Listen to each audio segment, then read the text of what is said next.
ఇప్పుడు ఓ రాజ్యంలో ఒక అద్భుతమైన మరియు న్యాయప్రియమైన రాజు ఉన్నాడు. అతని రాజ్యం సంతోషంగా వృద్ధి చెందింది. ప్రజలు ఆనందంగా ఉన్నారు. రాజుకు ఒక నమ్మకమైన మంత్రి ఉన్నాడు. అతని పేరు రాఘవుడు. అతను తన జ్ఞానం మరియు నైతికత కోసం ప్రసిద్ధి చెందినవాడు. రాజు చాలా ముఖ్యమైన నిర్ణయాలు తీసుకునేందుకు రాఘవుడు యొక్క సలహాలను అనుసరిస్తాడు.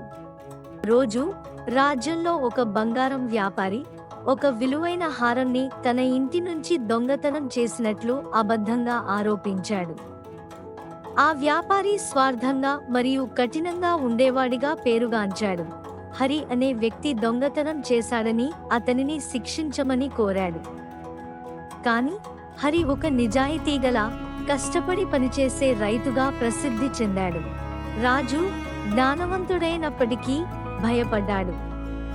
అతనికి ఎవరు నిజం చెబుతున్నారో అర్థం కాలేదు.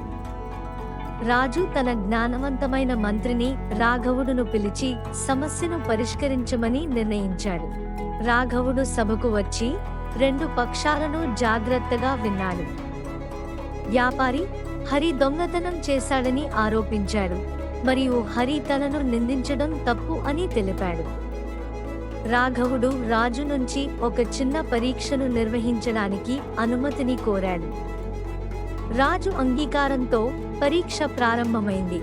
రాఘవుడు రెండు పక్షాలను సభలో నిలబెట్టాడు. తరువాత అతను ఒక పెద్ద కుండ సభ మధ్యలో పెట్టి, ఈ కుండ ఒక మాయాజాల కుండ, ఇది అబద్ధాన్ని గుర్తిస్తుంది. నిజం చెప్పేవారు వేడి అనుభవిస్తారు, కానీ అబద్ధం చెప్పే వ్యక్తులు మాత్రం వేడి అనుభవించరు. వ్యాపారిని తన చేతిని ఆ కుండలో ఉంచమని అడిగాడు. మీరు నిజం చెబుతున్నట్లయితే మీరు కుండ నుండి ఒక అగ్ని వేడి అనుభవించవచ్చు, కానీ మీరు అబద్ధం చెబుతున్నట్లయితే మీరు ఎలాంటి వేడి అనుభవించరు అని రాఘవుడు అంటాడు. వ్యాపారి సంకోచం చూపి అతను తన చేతిని కుండలో ఉంచాడు. అతను తన చేతిని కుండ నుండి బయటకు తీసుకుని తనకి కుండలో వేడిగా ఉంది అని చెప్తాడు.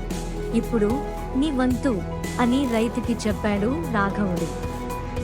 రైతు తన చేతిని కుండలో ఉంచాడు. అందరికీ ఆశ్చర్యం కలిగించేలా అతను వేడిని అనుభవించలేదు అని చెప్తాడు. వెంటనే వ్యాపారి రైతుని శిక్షించి తన హారం ఇప్పించమని కోరుతాడు. వెంటనే రాఘవుడు వ్యాపారిని బంధించమని రాజుని కోరతాడు.